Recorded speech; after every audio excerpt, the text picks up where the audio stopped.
L'enveloppe de couleur crème était posée sur le comptoir de ma cuisine depuis 3 jours, rappel silencieux de tout ce que j'avais évité. Les lettres dorées en relief attiraient la lumière tous les matins, me narguant. Je savais de quoi il s'agissait. L'invitation au gala du 55e anniversaire de ma mère. Vivian Mac, la femme qui avait passé toute ma vie à me modeler en ce que je n'étais pas. Mais ce n'était pas une invitation ordinaire. Il y avait une note manuscrite à l'intérieur. Votre présence est requise. Viens apprendre ton destin. Les mots m'ont fait froid dans le dos. J'avais esquivé la question, enfouissant mon anxiété sous des couches de déni, jusqu'à ce que Grace et ma cousine m'envoient des textos urgents.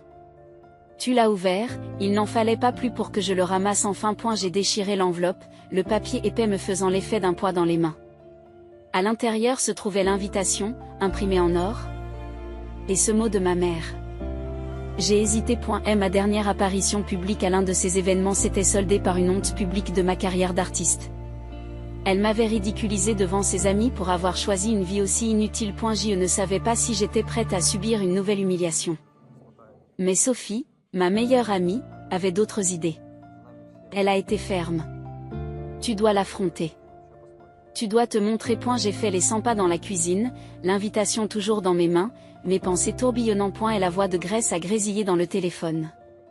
Letton m'a appelé hier, Morgane. Il a parlé de la lettre de ta grand-mère. Cela m'a arrêté net. Ma grand-mère, Elisabeth, avait toujours été la seule à me comprendre, à soutenir mon art et mes décisions. Elle était celle qui croyait en moi quand personne d'autre ne le faisait. J'avais gardé sa lettre cachée pendant des mois, rangée dans le tiroir du bas de mon bureau, craignant le poids de ce qu'elle contenait. Je ne savais pas pourquoi, mais j'avais toujours pensé que le moment venu, elle se révélerait à moi. Grace a continué. Letton n'a pas voulu donner de détails. Mais il a dit que c'était important. Il a mentionné la lettre. Ces mots étaient teintés d'urgence.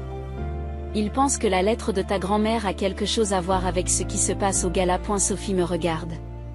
Sa curiosité est à son comble. Quelle lettre, Morgane, demanda-t-elle d'une voix douce mais insistante. Je n'avais pas envie d'en parler, mais l'angoisse qui me rongeait ne me lâchait pas. J'ai traversé la pièce, le cœur battant la chamade. Je vais te montrer. J'ai dit, d'une voix calme, que mes mains s'approchaient déjà du tiroir fermé à scellés. Et la vieille clé, que je n'avais pas utilisée depuis des lustres, semblait lourde dans ma paume lorsque je l'ai tournée. À l'intérieur, j'ai sorti l'enveloppe, dont les bords s'effilochaient à force d'être manipulés. Je l'ai dépliée et l'écriture soignée de ma grand-mère m'a accueilli. Le moment venu, tu devras faire preuve de courage. Tu seras confronté à un moment où tu devras agir, où tout changera. Ayez confiance en vous. Tu es prête. Sophie s'est penchée sur mon épaule. C'est le moment, Morgane. C'est le moment. Le gala, c'est exactement ce qu'elle voulait dire. Quoi que ta grand-mère t'ait légué, c'est peut-être le moment d'agir. J'ai serré la lettre plus fort. Sophie avait raison. Ce n'était pas une coïncidence. Ma grand-mère en avait toujours su plus que moi.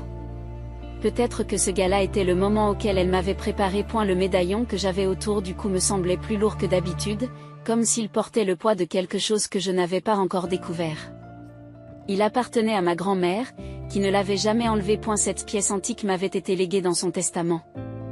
Et bien que je la portais presque tous les jours, je n'avais pas osé l'ouvrir depuis le jour de sa mort. Il y avait quelque chose à ce sujet, un sentiment de finalité, comme si je devais dévoiler une vérité que je n'étais pas prête à affronter. Ce soir, la tension dans l'air était épaisse, comme si elle me poussait vers quelque chose.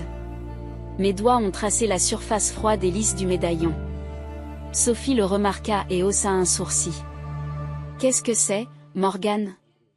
Tu ne l'enlèves jamais. Je ne répondis pas tout de suite. Après tout, le médaillon n'était pas qu'un simple souvenir. Il était devenu mon ancre, mon rappel de la seule personne qui m'ait jamais vraiment vue. Et ce soir, il m'appelait. Je détachai soigneusement le médaillon, le clic familier du métal brisant le silence. En l'ouvrant, j'ai senti une foule de souvenirs envahir mon esprit, la voix de grand-mère, son rire.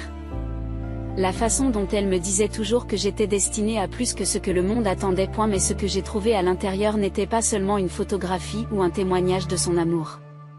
C'était un minuscule morceau de papier plié, froissé par des années de secrets.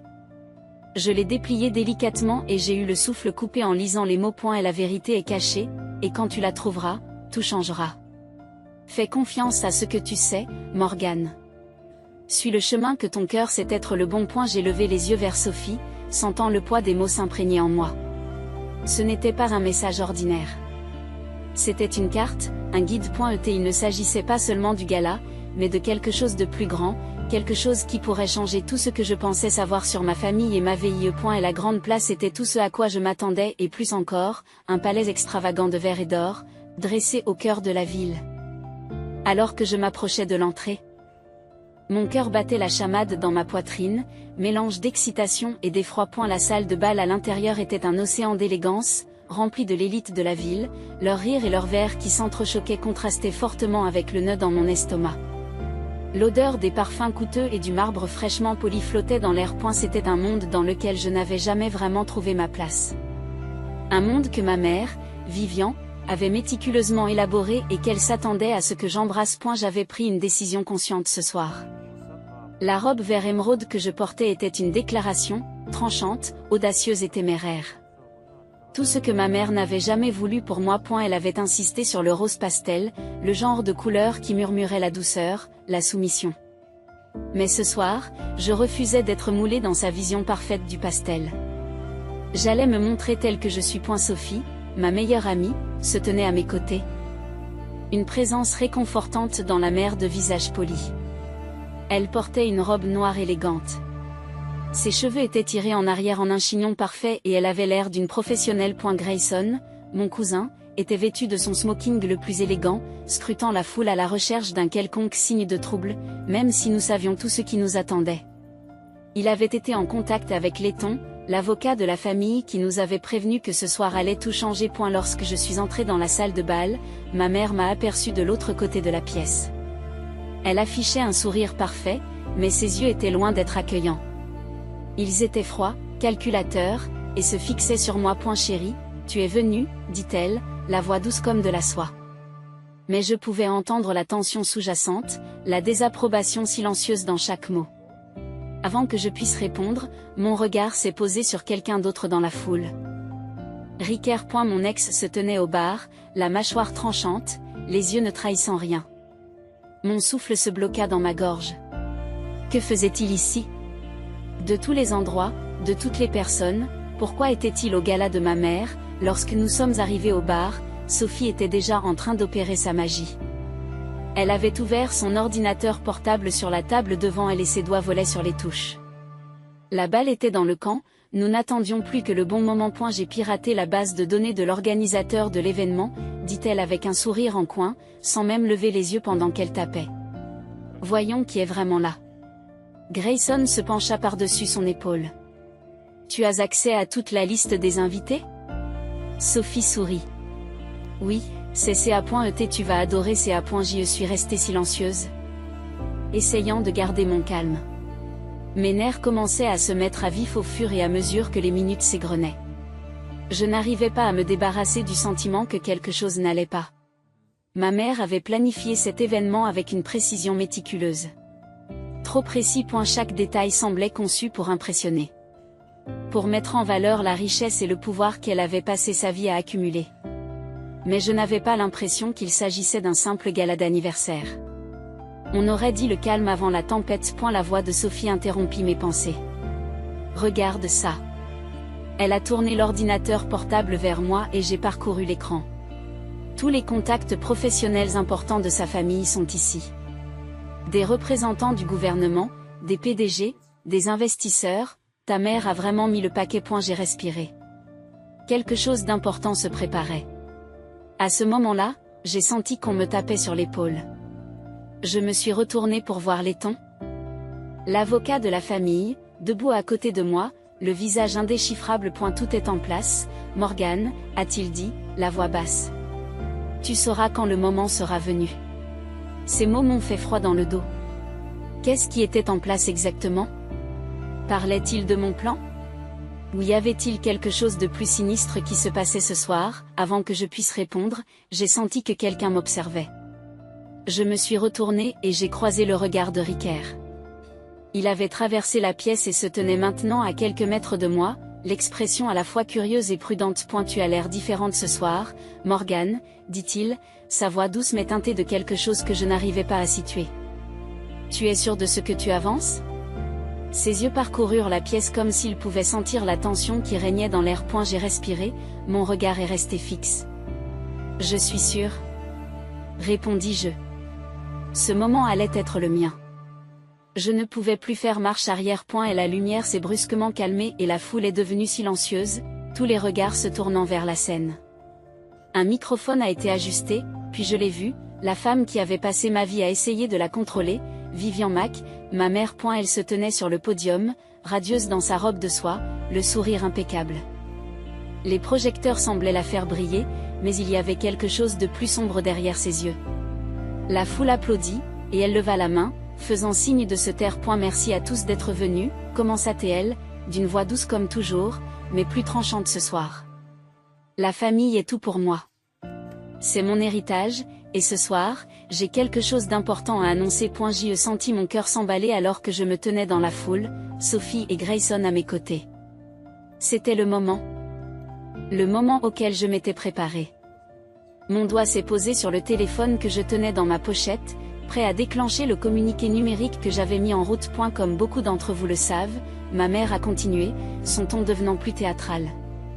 La famille Mac a toujours été synonyme de tradition, d'excellence et de pouvoir. Ce soir, j'annonce quelques changements à notre héritage familial qui garantiront qu'il reste fort et intouchable pour les générations à venir. La tension monte dans la salle. C'était un jeu de poudre aux yeux, et j'étais sur le point de tout faire voler en éclats. J'ai jeté un coup d'œil à Sophie, qui a hoché légèrement la tête, confirmant le timing. C'était le moment. J'ai appuyé sur un bouton de mon téléphone, déclenchant le déclenchement prévu. En quelques secondes, les téléphones ont commencé à bourdonner dans la pièce. Une vague de chuchotements s'est répandue dans la foule tandis que les gens vérifiaient leurs appareils. Je savais ce qu'ils voyaient, tout.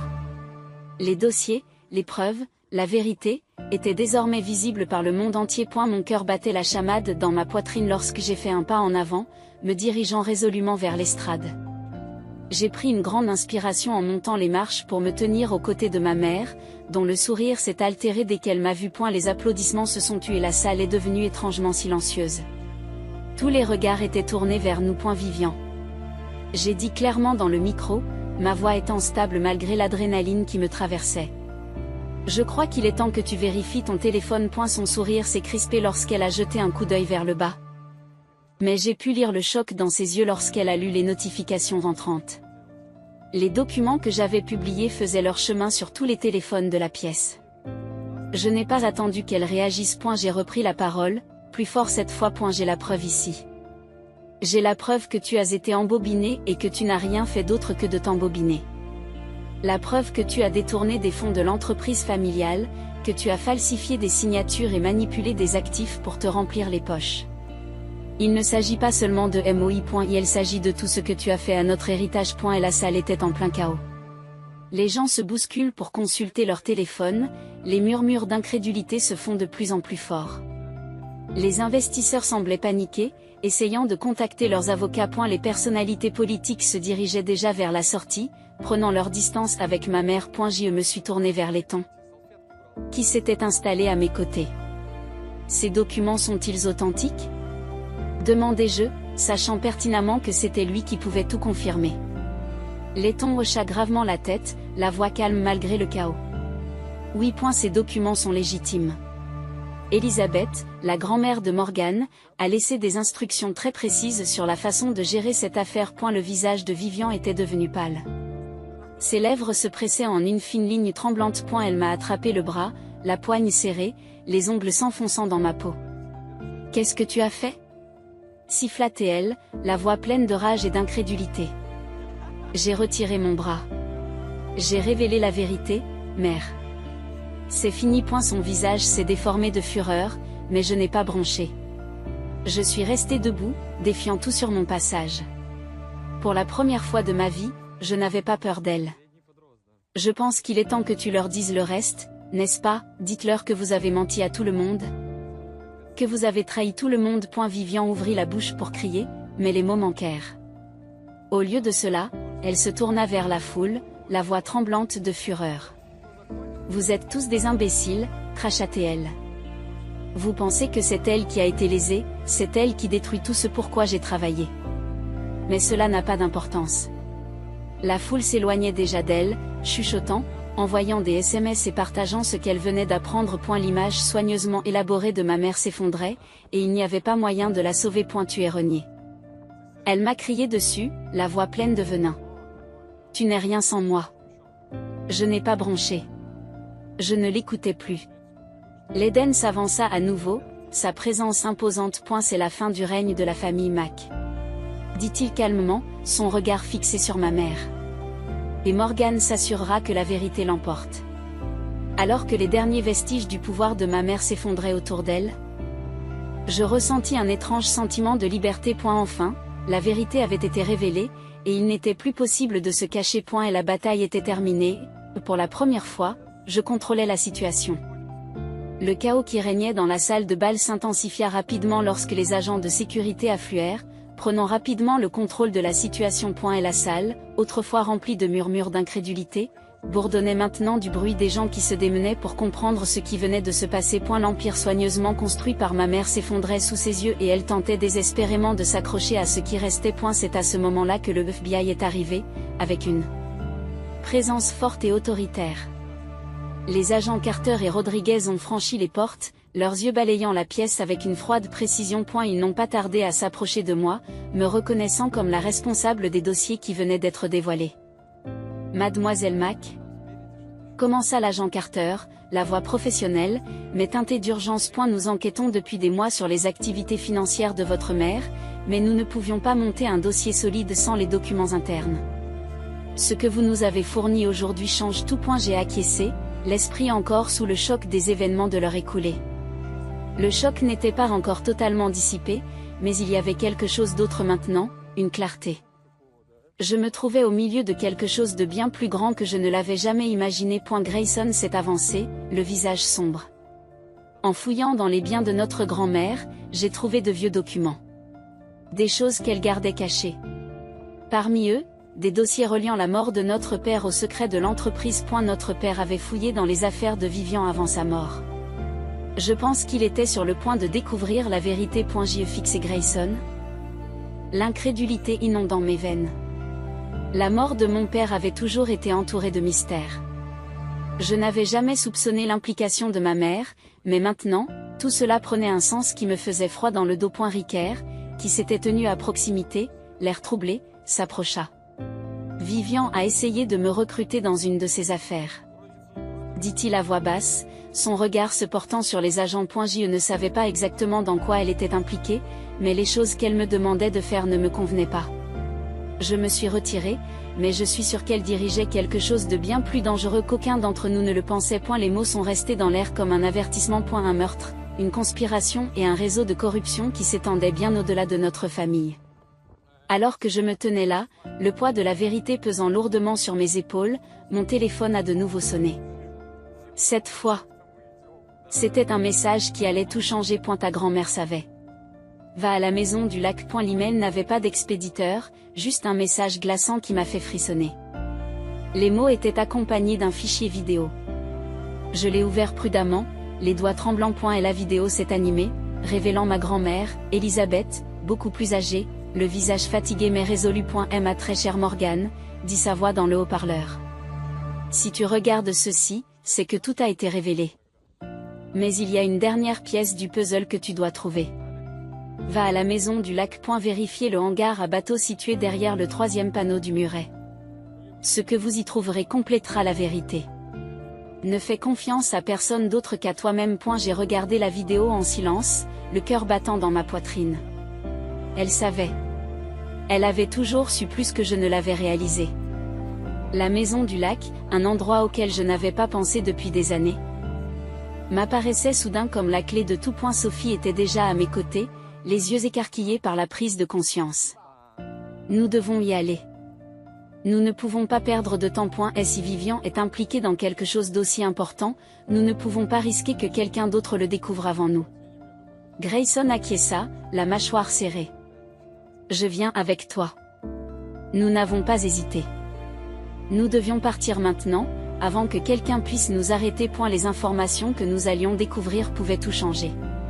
Et si Vivian était impliqué comme nous le soupçonnions, ce n'était peut-être pas seulement notre famille qui était en danger. Mais avant que nous puissions partir, le désastre a frappé.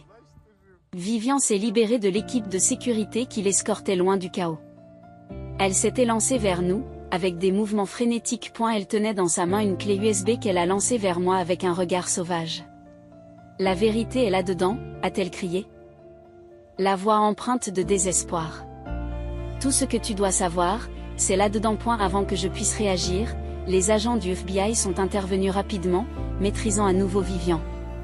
Elle s'est débattue, sa fureur se transformant en folie tandis qu'il la traînait au loin. Le disque dur. La vérité. Est sa dernière tentative pour contrôler le récit, pour cacher ce qu'il restait. Il était presque risible qu'elle soit arrivée trop tard. Les documents étaient déjà sortis. Le monde avait déjà commencé à voir ces mensonges. Pourtant, je ne pouvais pas ignorer la clé USB. Ma main se posa dessus, mais je n'eus pas le temps de réfléchir. Grayson était déjà en train de m'attraper par le bras, m'éloignant de la scène. Il faut qu'on y aille tout de suite, me dit-il d'une voix aiguë et pressante. Sophie, toujours experte en technologie, s'est emparée du lecteur avant que quelqu'un d'autre ne puisse faire un geste. Nous ne laisserons personne mettre la main dessus. Marmonna-t-elle en le fourrant dans son SAC. Et la tension dans l'air était palpable. Vivian détenue, plus rien ne nous retenait. Nous avions une maison au bord d'un lac à atteindre, une vérité cachée à découvrir et un dangereux réseau de mensonges qui pourrait nous engloutir si nous ne faisions pas attention. Le FBI était là, mais je n'étais pas sûr que nous puissions leur faire entièrement confiance. Nous n'en sommes pas encore là. La course contre la montre avait commencé. Et il n'y avait pas de retour en arrière possible. Et la pluie claquait contre le pare-brise, un martèlement incessant qui semblait refléter le chaos qui régnait dans mon esprit. La tempête s'était intensifiée à mesure que nous approchions de la maison du lac, les routes sinueuses étant à peine visibles sous les trombes d'eau. Je me suis agrippé au siège à l'arrière de la voiture de Grayson. Mes pensées tourbillonnant sous le poids de tout ce que nous avions découvert. Les mots de ma grand-mère résonnaient dans mon esprit, ce que tu trouveras là-bas complétera la vérité. Et la maison du lac se profilait devant nous, sombre et inquiétante sur la toile de fond orageuse. Et sa forme familière me faisait l'effet d'un fantôme du passé, d'un lieu de souvenirs d'enfance trop longtemps caché derrière des secrets et des mensonges. Nous nous sommes arrêtés devant le hangar à bateau, le moteur s'est arrêté en crachotant lorsque Grayson a coupé le contact. Nous n'avions aucune idée de ce que nous allions trouver ici, mais nous étions sûrs d'une chose. Les secrets de Vivian n'étaient qu'un début. Sophie ouvrit la marche, ses yeux scrutant la zone à la recherche de tout signe de danger. Nous ne savions pas si quelqu'un nous suivait, mais l'urgence était évidente. Il n'y a pas de temps à perdre. À l'intérieur du hangar à bateau. L'odeur familière du bois humide et du vieux matériel de pêche flottait dans l'air. Sophie examina rapidement le mur, ses doigts effleurant les vieux panneaux. C'est ici, dit-elle, sa voix mêlant détermination et incrédulité. Derrière ce panneau, Grayson s'avança et l'aida à le décoller. Un compartiment caché se révéla, poussiéreux et intact. À l'intérieur, il y avait plusieurs objets, mais l'un d'eux se distinguait des autres. Un dossier épais, aux bords effilochés par des années de cachette. Sophie l'ouvrit avec précaution, parcourant les documents. C'est ça, murmura-t-elle en tirant des feuilles de papier qu'elle posa sur la table. Les dossiers contenaient des comptes bancaires secrets, des communications codées, plus choquant encore, des certificats de décès. L'un d'entre eux portait le nom de notre père et mentionnait une mort accidentelle. Mais le dossier racontait une autre histoire. Il y avait une piste de messages cryptés reliant des personnalités puissantes, des politiciens, des PDG et des forces de l'ordre à une organisation plus vaste appelée Projet Legacy. Grayson a lu les documents par-dessus mon épaule, la voix basse. Il ne s'agit pas seulement de Vivian. C'est un réseau mondial. Il tire les ficelles depuis des décennies. J'ai avalé difficilement, la prise de conscience s'installant comme un poids froid. La mort de mon père n'était pas un accident. Il s'agissait d'un assassinat orchestré par ceux-là même sur lesquels il enquêtait. Il faut que cela cesse, ai-je dit, la voix tremblante de rage. Nous devons les arrêter. Nous avons à peine eu le temps d'assimiler ce que nous avions découvert que le bruit des moteurs s'est fait entendre au loin. Je me suis tourné vers les fenêtres, mon cœur battant la chamade lorsque j'ai vu les SUV noirs s'approcher de la maison du lac. La panique m'envahit. Nous ne pouvions pas nous faire prendre maintenant. Alors que nous étions si près du but. Bouge. Cria Grayson en m'attrapant par le bras et en me tirant vers le tunnel qui passait sous la maison. Nous courûmes à travers les bois détrempés, le bruit des pas qui s'approchaient s'amplifiant derrière nous. Le tunnel était humide et étroit, mais c'était notre seul échappatoire. Le vent hurlait, nous poussant à nous enfoncer dans l'obscurité. Mais alors que nous pensions pouvoir nous échapper, le bruit brutal de cris d'hommes a envahi le tunnel. Je me suis figé, la peur m'envahissant. Ils nous avaient rattrapés. Puis, sortant de l'ombre, une silhouette s'est avancée, nous barrant la route. L'oncle James. Le choc m'a frappé comme un coup physique. L'oncle Jacques était mort. C'est du moins ce que j'avais cru. Mais il était là, vivant, le visage dur et méconnaissable. L'homme qui avait un jour fait partie de la famille se tenait maintenant devant nous, les yeux froids et remplis de malice. « Je savais que vous viendriez ici, » a-t-il dit. La voix basse et dangereuse. « Vous arrivez trop tard. Le projet Legacy est déjà en marche, et vous ne pouvez pas l'arrêter. » Ricker apparut derrière lui, son calme habituel remplacé par quelque chose de plus sombre. Et elle tenait un pistolet, pointé directement sur moi. « Vous travaillez avec eux depuis le début, n'est-ce pas ?» demandai-je, la trahison me piquant plus que je ne voulais l'admettre. Les lèvres de Ricker se retroussèrent en un sourire cruel. « Tu as toujours été trop naïve, Morgan. Tu pensais pouvoir dévoiler la vérité, mais tu ne voyais pas la situation dans son ensemble. Le projet Legacy, c'est le contrôle. Le pouvoir. Tu n'es qu'un pion dans un jeu bien plus vaste. » J'ai reculé, mon pouls s'est accéléré. « Tu m'as menti. Pendant tout ce temps, tu t'es servi de moi. » Il a haussé les épaules, son doigt se resserrant sur la gâchette. « Il n'y a rien de personnel.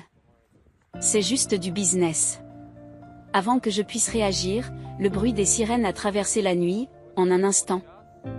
Le FBI a pris d'assaut la propriété. Des coups de feu ont éclaté. Le chaos d'une fusillade emplit l'air alors que les agents et les hommes du projet Legacy s'affrontent. Grayson m'a attrapé, m'entraînant dans le chaos. Tandis que Sophie se démenait pour sortir son ordinateur portable de son sac, ses doigts s'envolant sur le clavier.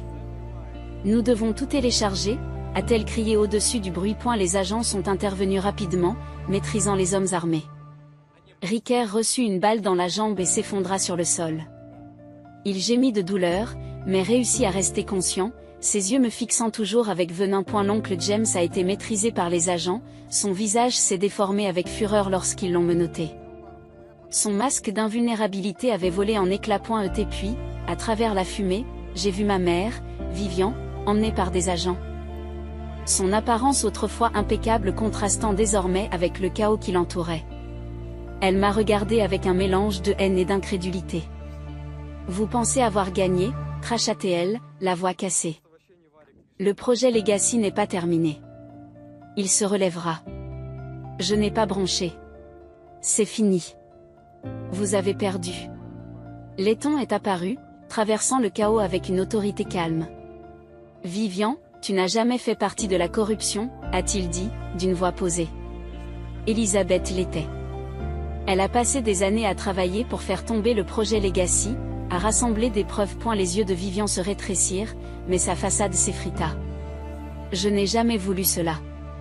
Elisabeth avait raison, mais je ne pouvais pas lâcher prise. » Tandis que Vivian était emmenée, je regardais la scène qui se déroulait autour de moi. Le FBI démantelait les vestiges du projet Legacy, les conspirateurs tombaient les uns après les autres. J'avais révélé la vérité. Enfin. Après des années passées à se cacher dans l'ombre, les mensonges allaient être démêlés. Le monde allait savoir qui était vraiment derrière l'assassinat de mon père, la corruption financière, la manipulation du pouvoir. Le projet Legacy n'était plus. Mais pour moi, ce n'était que le début. La vérité m'avait libéré. Et maintenant, j'étais prêt à reconstruire. Et la salle d'audience est restée silencieuse lorsque le juge a rendu son verdict. Vivian est restée assise, son visage est un masque de pierre, mais je peux voir le tremblement de ses mains à la lecture de la sentence. Vivian Mac, vous êtes condamné à 20 ans de prison pour détournement de fonds, fraude et transfert illégal d'actifs. Vos actions ont été préjudiciables non seulement à votre famille, mais aussi aux nombreuses vies que vous avez manipulées et détruites dans votre quête de pouvoir. La sentence est définitive. Les mots étaient suspendus dans l'air. Comme une vérité inébranlable. Vivian avait passé sa vie à construire un empire de mensonges, mais maintenant les murs s'effondraient. Je pouvais sentir le poids du moment, l'aboutissement d'années de secrets, de trahisons et de mensonges. C'était la fin de son règne. Alors que les gardes s'apprêtaient à emmener Vivian, elle se tourna une dernière fois vers moi. Ses yeux, toujours aussi froids et calculateurs, s'adoucirent un bref instant. Elle n'a rien dit pendant un long moment, puis, juste avant qu'il ne la pousse hors de la salle d'audience, elle a parlé.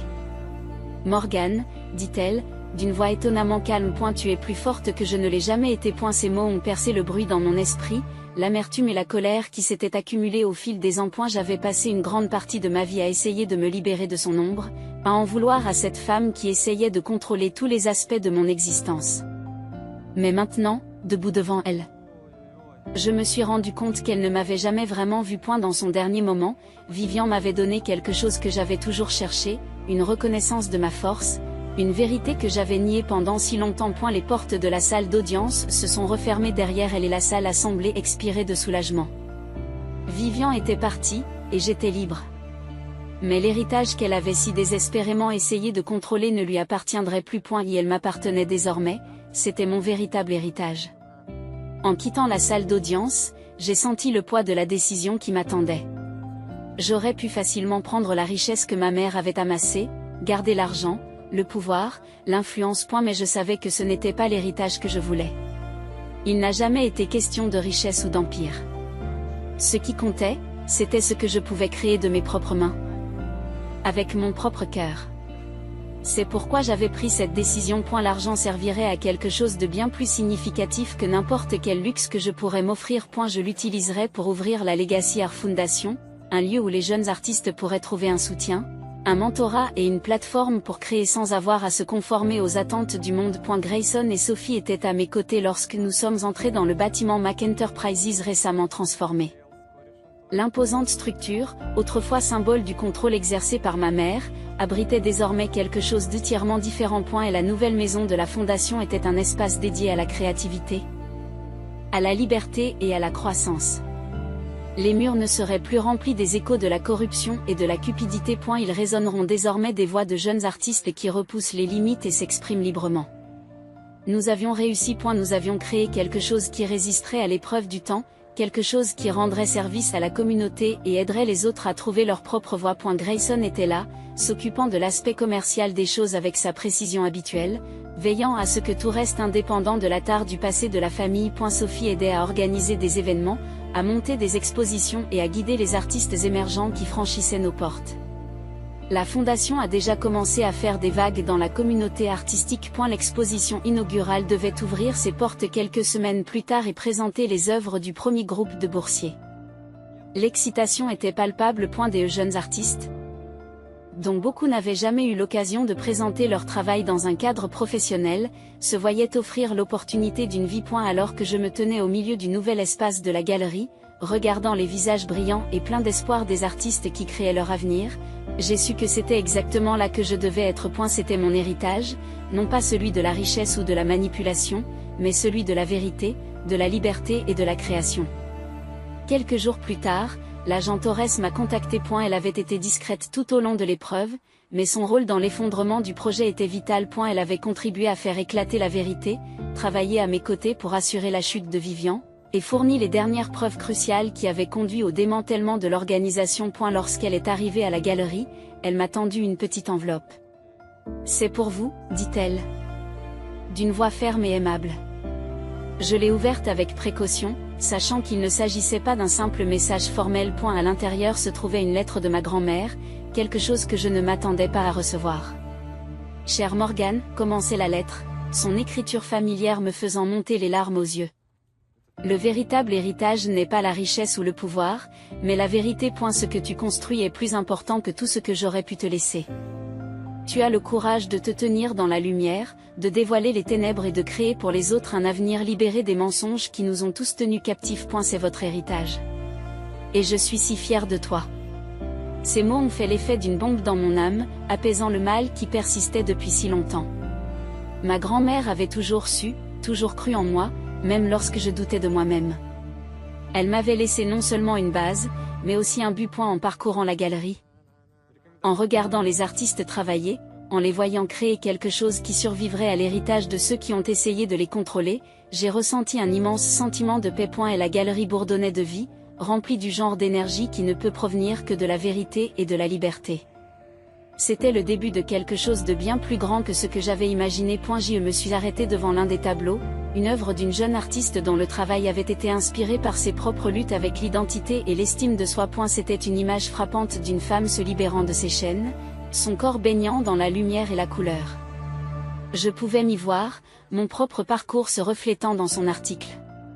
J'ai chuchoté, ça y est, sachant que j'étais enfin libre. Et la vérité m'avait libéré, et maintenant je construisais quelque chose de nouveau, quelque chose de vrai. En sortant dans la cour, le soleil du soir projetant de longues ombres sur le bâtiment nouvellement rénové, je n'ai pas pu m'empêcher de sourire.